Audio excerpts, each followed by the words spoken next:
Welcome to the Divine Hangout. I'm your host, Hillary Jubilee. It is my intention that when you listen to this podcast, you experience an increase in peace, abundance, and divine miracles in your life experience. If you love all things spirituality, wellness, healing, manifestation, and miracles, you are in the exact right place at the exact right time. Let's enter the portal together. Hey, welcome back to my channel. It's Hillary, and today I'm going to answer a question that somebody asked in a comment on one of my recent videos on my Manifesting True Love video. Go check it out. I will link it. But Ashley-PS8J, I'm going to read her comment and then I'm going to respond. She said, I can't wait, LOL. How did you meet and come together? Between the time of the last relationship ending and this one, did you readjust your list or feel you will have a new boyfriend who's better? Or state the things you wanted daily or just so often when it came to mind? Can you help me stop my pattern? I meet a person. They appear to be my manifestation.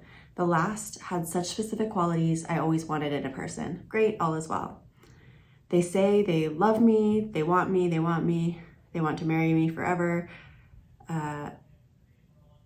Then time passes and 4 months later there's an upset and they treat me bad in some way and I mention it and they turn on me and against me and make me to blame. So sharing and saying how they treated me bad in the first place and then they go mentally ill. Swear at me, blame me, hate me. It's like two people in one. From best person manifestation ever possible to worst, most disgusting thing ever seen or met. What in the world is causing this pattern? What's the thing to add, say, or have to prevent it for my next? I tried like mentally well, consistent, trustworthy, stable, genuine. I don't understand why it happens and thoughts and words of fixing it, please help. Okay, so some things that come to mind here. I'll answer the beginning part where you're asking like, how'd you meet and come together? We're gonna make a video on that. Super excited for us to film that. There's just so many synchronicities and yeah, it was a cool story. So we are gonna film a separate video on that for sure. Actually, we're gonna do a two-part thing where part of it's on my channel, part of it's on his channel. So go follow Joe Francisco. I'll link him again down below. So between the time of the last relationship ending and this one, did you readjust your list?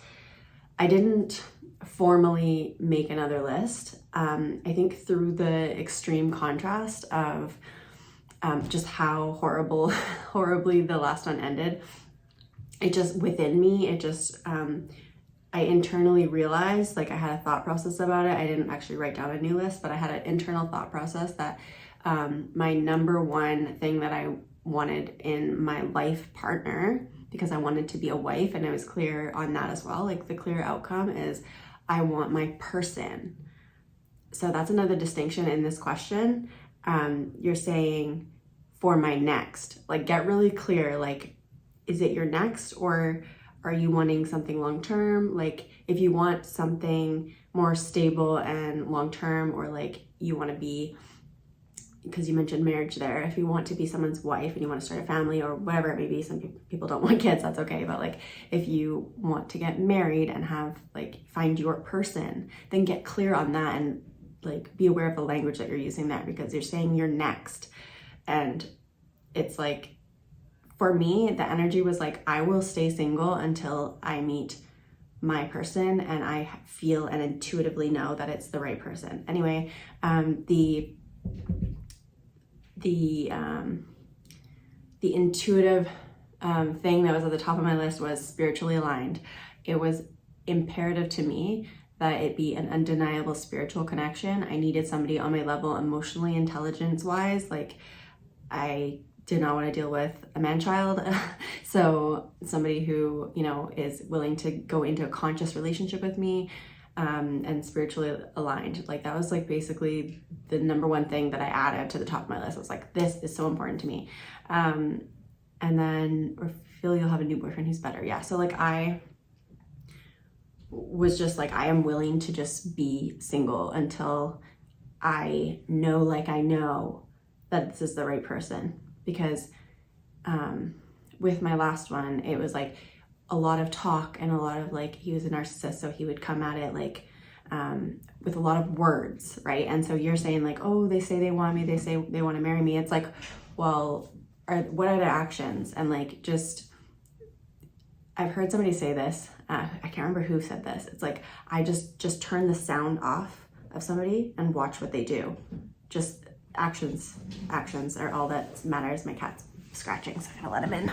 So as I was saying, I would just like turn off the sound of what they're saying. Like anybody can talk a big game and say that they're gonna do X, Y, and Z, but you know, if they are all talk and no action, it's just like being aware of that. So I don't know your specific situation. I'm just saying like that's what I learned, is that people can say a lot of things that sound really amazing and can build you up with their words, but like, what are they actually doing? And taking the time to qualify the person before just jumping into something with somebody. Like if you aren't sure, and if you don't like really tapping into like how you're feeling within about the person, and turning off the sound and just watching what they do, and qualifying them, not just being like, oh, they like me, so like I hope they like me type of vibe. Like you want to be like, I'm the prize, and do I like this person, and are they worthy of being in my space and in my reality, and like taking up my time, and just making that shift might be helpful.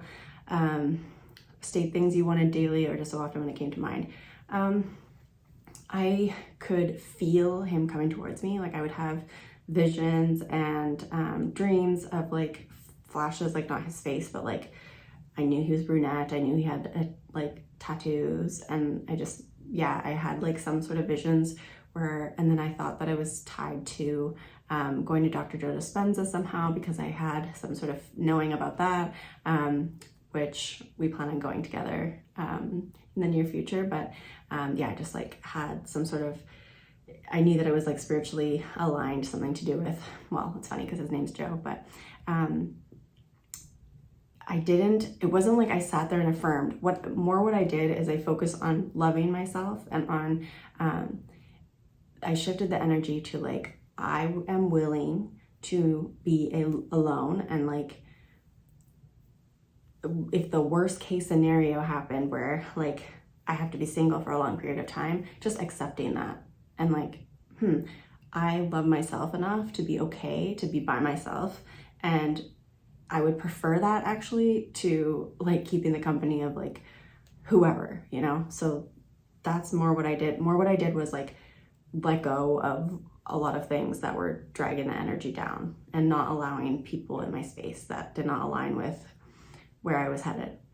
So with regards to the pattern, I'm just thinking like, is there something with like, can you look within? Because our outer world is always just a reflection of what is going on within. So can you look within and see if there is some sort of, do you feel that way about yourself at all? Like, do you love and think that some parts of you are amazing, and then are you really disgusted by other parts of yourself? And really look within. And sometimes this is painful, but like looking within at like how you view yourself, or like where you're judging people. Because where you're judging people and saying like, oh, they're one way and then they're another way, like, are you that way in some aspects of your life? Are there some aspects of your life where you're not consistent, or you're not fully loving? Like, try to look within at aspects of yourself or of your life where you're not fully loving yourself or loving others, or you're doing some sort of like flip-flop. Like, just look within and see if that pattern is somewhere in yourself, and be really honest with yourself. Or as well, like maybe something from childhood. Like, is there some sort of belief happening that like, I mean, it could be so many things, but just if you write down like what your parents taught you about relationships, not from like sitting down and telling you, but what did you observe? And then what are the beliefs that came from that? Like, I believe that all men are X, Y, and Z, like whatever the belief may be. And then like really look at that, and it's like, well, is that universally true? No, because it's not true for everybody. Like, a true fact is like the sun will rise tomorrow. Beliefs about people, like if it's not universally true, you can change it as well. So like first step is just being aware of what the belief is, and then like just choosing to no longer like align with that belief. So it's kind of a lot to put into one video. It's already getting long, but I just wanted to say, look within, because it's always a reflection. And the other thing is, are you still holding on to the negative feelings and judgments and just bad feelings towards these men that have been treating you this way. Like, really, another thing that can help, because you're dragging your past with you into your future when you judge them, continue to judge them like that. Like, it's fine, everything's fine. It's just the easiest, quickest way to dissolve a pattern is to forgive and love the pattern and the dark parts of the pattern. And part of that is realizing that people are only showing up with, like, they're doing the best with the level of consciousness they're at. So whatever that situation is where they're like going crazy after a few months and whatever that is, like, that's not for you. Like, that's whatever is going on with them. Like, they're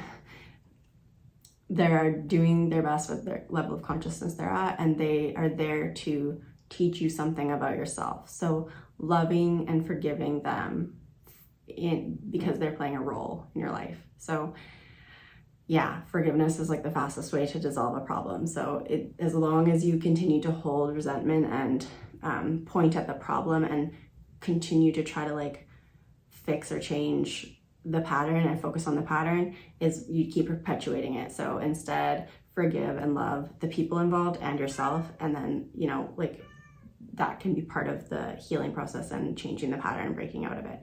And then finally, my final piece of advice for you in this, and hopefully this will help other people as well, obviously, like manifesting your person, is you're saying, like, you want consistent, trustworthy, stable, genuine, and excuse if you hear my cats in the background. What you don't need to do anything. What you need to do is, like, the best thing to do is to become that. So how can you be more consistent? How can you be more trustworthy? How can you be more stable and genuine? Like, literally just become the person that you want to be with. And it's all about the energy that you're coming at it from. Like, literally, if you just embody the words that you were looking for in another person, that is the energy that you will bring towards you. Okay, that is all I have for this video, and I will see you tomorrow. Bye.